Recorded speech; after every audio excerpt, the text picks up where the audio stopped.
They say the Wild West was built by men with iron wills and fast guns. They lied. Her name was whispered in mining camps from Colorado to California, not with admiration, with fear. By 1878, she'd owned the most profitable saloon in Deadwood Gulch for 3 years. She dealt cards like a riverboat gambler, poured whiskey like water, and could put a bullet through a silver dollar at 50 paces. But it wasn't her aim that made hardened miners cross to the other side of the street when she walked by. It was the husbands, 3 of them, gone, vanished like smoke in the Dakota wind. The first one, they found him face down in the creek behind her saloon, a week after the wedding. Accidental drowning, the sheriff said, though nobody could explain the bruise on the back of his head. The second, rode out of town one morning to check his claim, never came back. They searched for weeks. Found his horse, found his hat, never found him. The third, well, the third one made the mistake of raising his hand to her in front of witnesses. He didn't make it to breakfast. This is the story they tried to bury with those men. The story of a woman who refused to be owned, tamed, or silenced in an era when women were supposed to be all 3. Her name was Scarlett Rose McKenna, and this is how she buried 3 husbands before breakfast and lived to tell the tale. Before we dive into Scarlett's incredible story, if you're enjoying this journey into the untold legends of the Wild West, go ahead and hit that like button and subscribe to the channel. It helps us bring you more forgotten stories from history that deserve to be remembered. Now, let's go back to where it all began. Scarlett Rose McKenna wasn't born a killer. She was born a survivor. A Kansas farmhouse that leaked when it rained and froze solid every winter. Her father drank away whatever the crops brought in. Her mother died, bringing her 10th child into the world, a baby boy who didn't live past sunrise. Scarlett was 14. By 15, her father had already entertained offers from 3 different men willing to pay for her hand in marriage. Not because she was beautiful, though she was, but because she could work a field, birth a calf, and keep a house running on nothing but grit and prayer. She had other plans. The night before her father planned to accept the highest bid from a cattle rancher twice her age, Scarlett took her mother's silver locket, $17 from the coffee tin, and her father's hunting rifle. She walked 12 miles to the nearest railway station and bought a ticket heading west. She never looked back. The train took her to Colorado, then Wyoming. She worked as a seamstress, a laundress, a cook in boarding houses where men paid for hot meals and cold company. She learned quickly that the frontier respected only 2 things: money and the willingness to fight for it. By 21, she'd saved enough to buy a half stake in a failing saloon in a mining camp called Deadwood Gulch. The place was a rotting wood frame with a leaking roof and a reputation for watered-down whiskey. Her partner was a man named Bill Hutchins, 50 years old, missing 3 fingers from a dynamite accident, and mean as a rattlesnake with a headache. He owned the other half of the saloon and made it clear from day one that he expected Scarlett to pour drinks, smile pretty, and stay out of his business dealings. She did none of those things. Within a month, she'd renegotiated their supplier contracts, hired better entertainment, and personally threw out 2 men who thought they could take liberties with the working girls upstairs. Word spread fast. The Red Rose Saloon, now under new management, was the place to be. Bill Hutchins didn't like sharing power. He liked it even less when Scarlett refused his advances one night after closing. So he did what men like Bill Hutchins always do. He proposed marriage, not out of love, but control. Marry him, and he'd own her half of the saloon outright. Refuse, and he'd make her life hell. Scarlett said yes. The wedding was quick. No white dress, no flowers, just a circuit preacher passing through town who signed the papers for $5 and a bottle of whiskey. They were married on a Tuesday. By Friday, Bill Hutchins was floating face down in the creek behind the saloon. The sheriff ruled it an accidental drowning. Too much whiskey, slipped on the rocks, hit his head. Simple as that. Scarlett wept at the funeral. Black veil, black dress, the perfect grieving widow. She inherited his half of the saloon. Now she owned it all. 6 months later, she met husband number 2. James Carver was different. Younger, handsome in a rough-cut way, with dark eyes and a silver tongue that could sell sand in a desert. He rode into Deadwood Gulch with a claim deed to a promising silver mine and enough charm to make even Scarlett lower her guard. He courted her properly. Flowers when he could find them. Dinners at the only restaurant in town that didn't serve beans 3 meals a day. He told her she deserved more than running a saloon in a nowhere mining camp. Told her they could be partners, build an empire together. She believed him. Or maybe she just wanted to. They married in the spring of 1875. This time there was a celebration. Music, dancing, free whiskey for everyone in town. Scarlett wore a dress the color of cream and actually smiled in the wedding photograph. For 3 months, it was good. James worked his claim during the day, came home to her at night. They talked about the future. A bigger saloon, maybe a hotel. Children, eventually. Then the mine stopped producing. The silver vein James had been so confident about turned out to be shallow, worthless. He'd sunk every dollar he had into equipment and labor, and now he had nothing. That's when Scarlett discovered the truth. James hadn't just lost his money, he'd lost hers too. He'd been forging her signature on bank drafts, pulling funds from the saloon's accounts to keep his failing mine afloat. When she confronted him, he didn't apologize. He got angry, told her it was his right as her husband. Her money was his money. Her saloon was his saloon. Everything she'd built, everything she'd fought for, belonged to him the moment she said, "I do." She told him to leave, pack his things and get out of her town. He laughed, said he wasn't going anywhere, said if she tried to make him leave, he'd take the saloon in the divorce. The law was on his side. Wives didn't own property. Husbands did. James Carver rode out the next morning to check his mine one last time. He never came back. They searched for 2 weeks, found his horse wandering loose up in the hills, found his hat caught on a bramble bush, found his canteen still half full of water. They never found James. Scarlett mourned again, quietly this time. No grand funeral, just a simple memorial service. She paid for the search parties. She offered a reward for information. She played the role of the devastated wife perfectly. And once again, she inherited everything. The mine was worthless, but the claim deed itself, that she could sell. The town started whispering.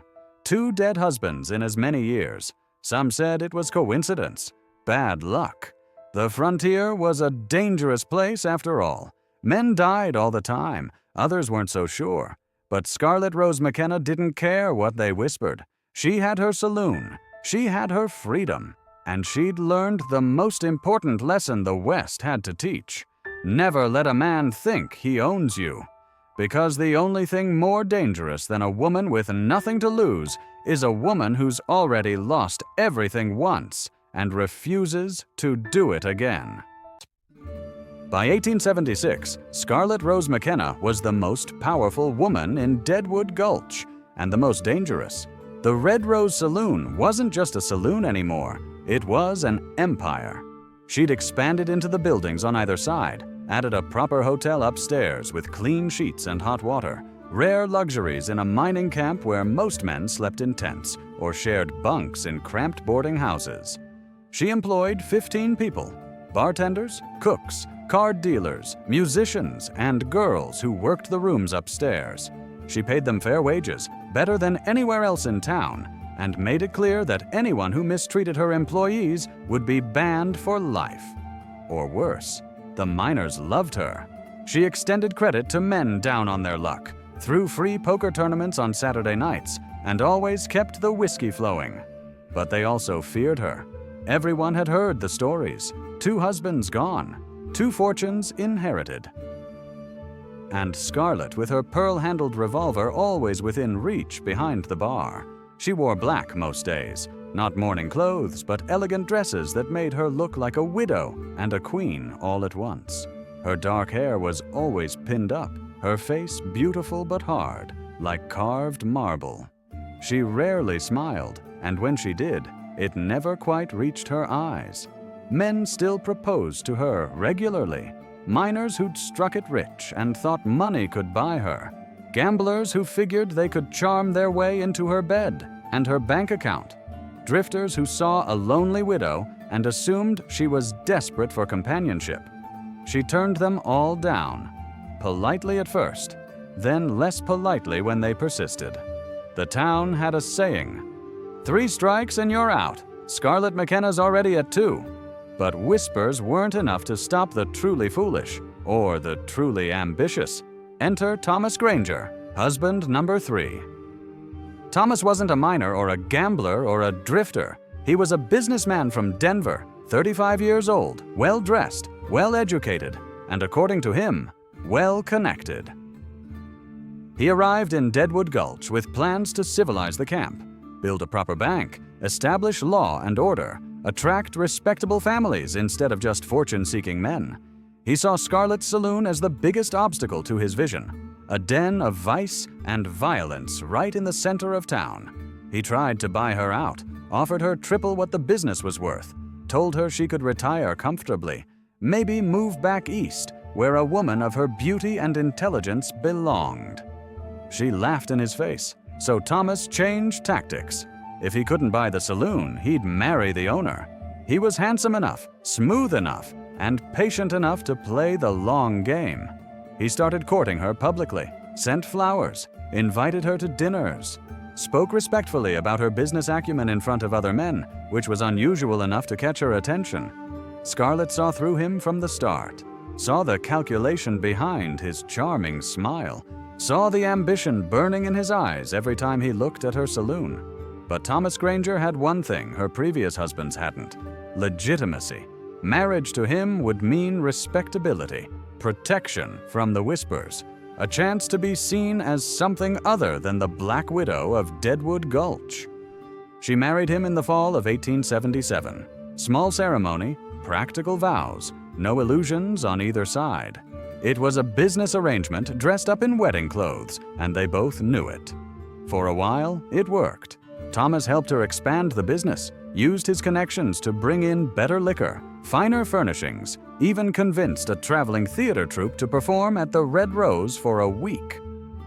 The saloon's reputation grew beyond Deadwood Gulch. People traveled from other camps just to see the legendary establishment run by the equally legendary Scarlett McKenna. But Thomas wanted more than success. He wanted control. It started small. Suggestions about how she should dress, how she should speak to customers. Comments about how a proper wife shouldn't be working behind the bar at all, shouldn't be handling money or making business decisions. That's what husbands were for. Scarlett ignored him, kept running her business the way she always had. The suggestions became demands. The demands became arguments. Thomas started drinking more, losing money at cards, making decisions about the saloon without consulting her. He hired and fired staff on his own authority, changed suppliers, raised prices, told the employees that he was in charge now, and anyone who had a problem with that could take it up with him. The staff came to Scarlett, frightened, angry, uncertain. She told them nothing had changed. She was still the owner, still the boss. Thomas was just her husband, not her master. When she confronted Thomas that night, he was drunk, mean drunk, the kind of drunk that turns men into monsters. He told her she was nothing without him, said she'd been a nobody running a dirt floor saloon before he came along and made her respectable, said everyone in town knew what she really was, a murderer, a black widow who killed her husbands and stole their money. And if she didn't start showing him the respect he deserved as her husband and her better, he'd make sure everyone knew the truth about what happened to Bill Hutchins and James Carver. Scarlett stood very still. Her hand rested on the bar, inches from where she kept her revolver. She asked him one question. "Are you threatening me, Thomas?" He made his final mistake. He grabbed her wrist, hard enough to bruise, hard enough to hurt. And in front of 3 witnesses, customers who'd been sitting at the corner table pretending not to listen, he raised his other hand to strike her. The shot echoed through the saloon like thunder. Thomas Granger dropped to the floor, a bullet hole clean through his chest, dead before his body stopped twitching. Scarlett stood behind the bar, her pearl-handled revolver smoking in her hand, her face completely calm. She looked at the three witnesses, looked at the body of her third husband bleeding out on the floor she'd scrubbed clean just that morning. Then she walked to the sheriff's office herself, turned herself in, and told the truth. All of it. How Thomas had been stealing from the business, how he'd threatened her, how he'd grabbed her and raised his hand to strike her in front of witnesses. The trial lasted half a day. The three witnesses testified exactly as they'd seen it. Self-defense, clear as day. The jury deliberated for 20 minutes and acquitted her of all charges. Thomas Granger was buried in the town cemetery next to the creek. No headstone, no mourners, just another man who'd underestimated Scarlett Rose McKenna and paid the ultimate price. The whispers turned into legends. The Black Widow of Deadwood Gulch, the woman who'd buried 3 husbands and walked away free every time. Some said she was cursed. Others said she was the devil himself in a black dress. A few brave souls said she was just a woman who refused to die quietly, and maybe the West needed more women like her.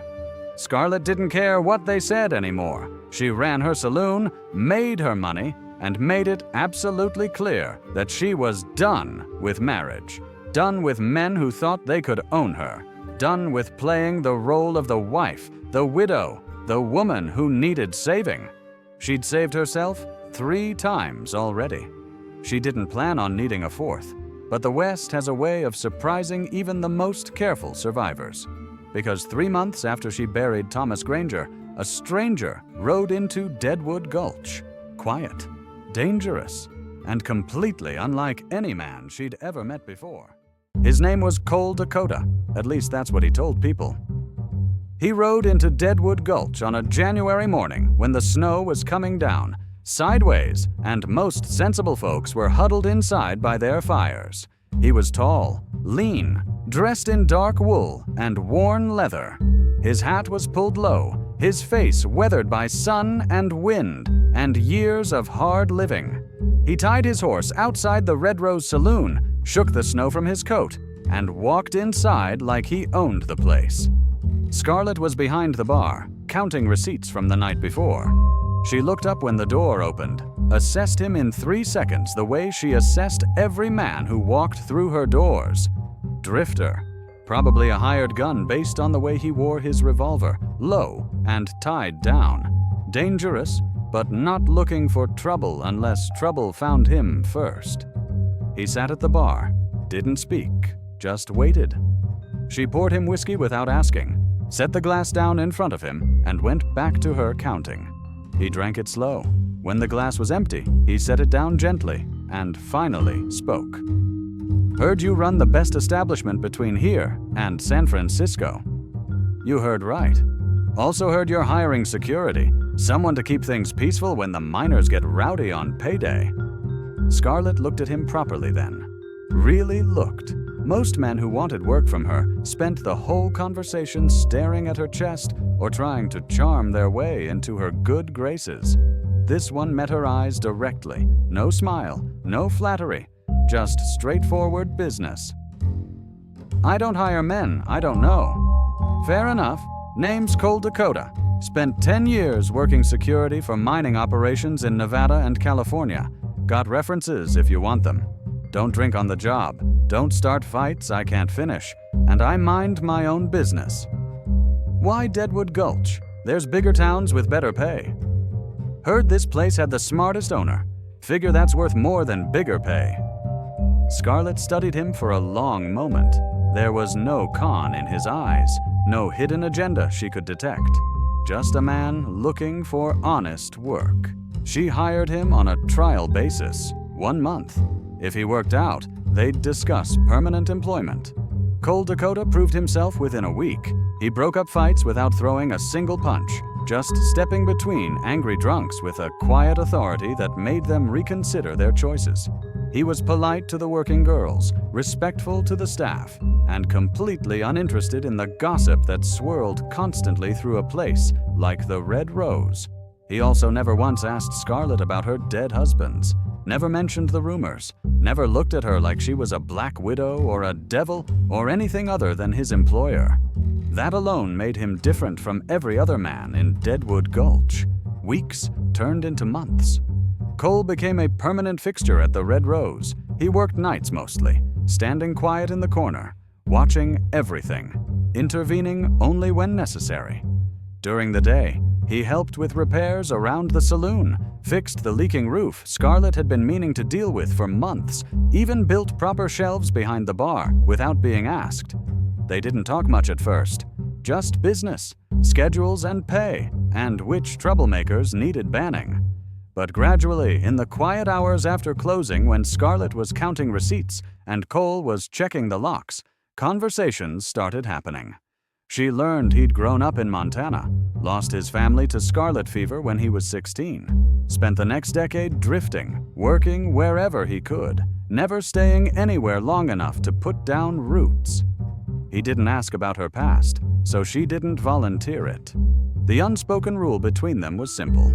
Yesterday doesn't matter, only today. Miners started making jokes, asking when Scarlett was going to make Cole husband number 4, wondering how long he'd last before he ended up in the cemetery next to the others. Cole heard the jokes. Everyone did. He never responded, never defended her, never got angry, just went about his work like the rumors didn't exist. One night, a drunk miner got brave, stood up on a table and announced that he was taking bets on how long Cole Dakota would survive being around the Black Widow. Would he make it to spring? Would he be smart enough to run before she put a bullet in him like the others? The saloon went dead quiet. Everyone watched Scarlett, waiting to see if she'd pull her revolver, if there'd be another body to bury.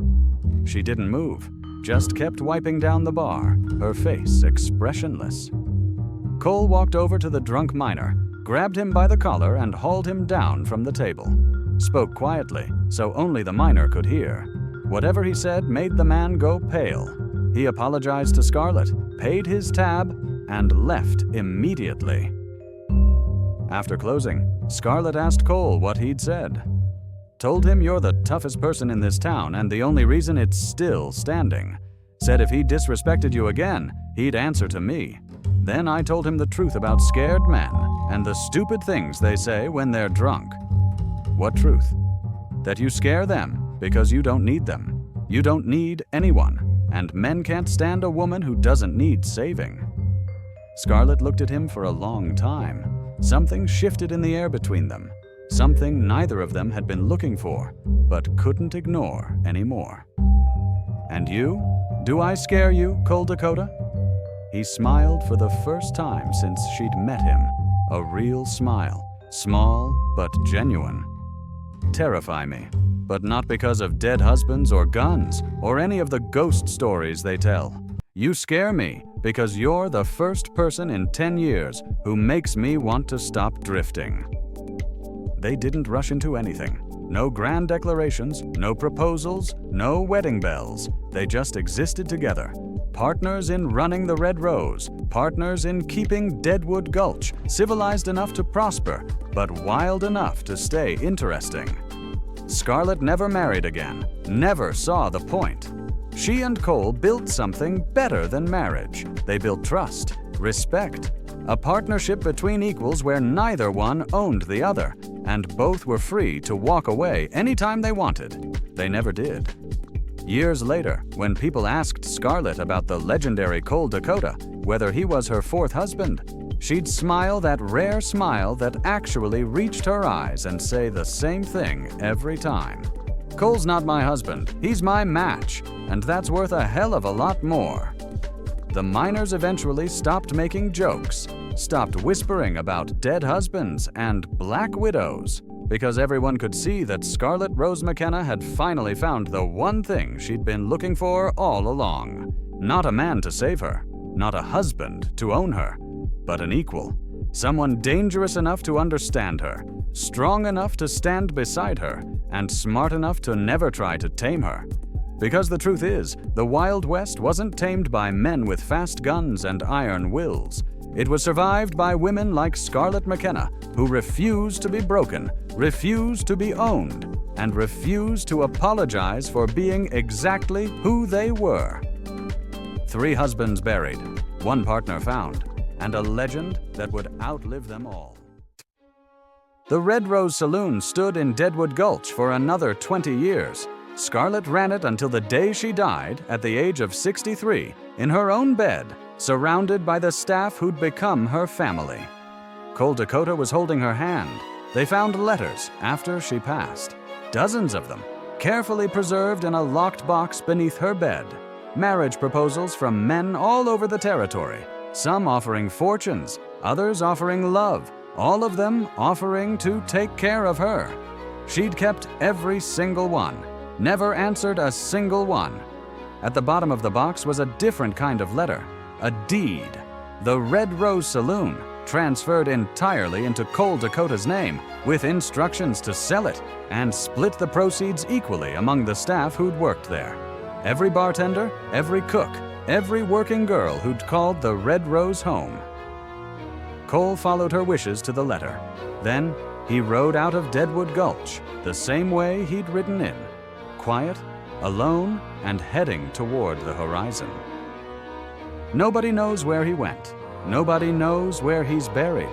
But the legend of Scarlett Rose McKenna, the woman who buried 3 husbands before breakfast and lived life entirely on her own terms, that legend never died. It echoes still in every woman who refuses to be tamed, refuses to be owned, and refuses to apologize for being dangerous, independent, and absolutely unstoppable.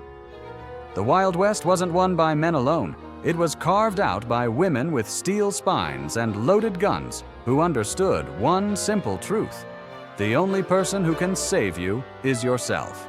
And sometimes, if you're very lucky, you find someone who doesn't want to save you at all, just someone who wants to stand beside you while you save yourself. That's the real story they don't teach in history books. The story of the gunslinging madam who wouldn't be tamed. The story of Scarlett Rose McKenna. If you enjoyed this untold story from the Wild West, don't forget to like and subscribe to my channel for more hidden histories and forgotten legends. Hit that notification bell so you never miss another tale of the extraordinary people who shaped the frontier. Until next time, remember, history belongs to those brave enough to write their own ending.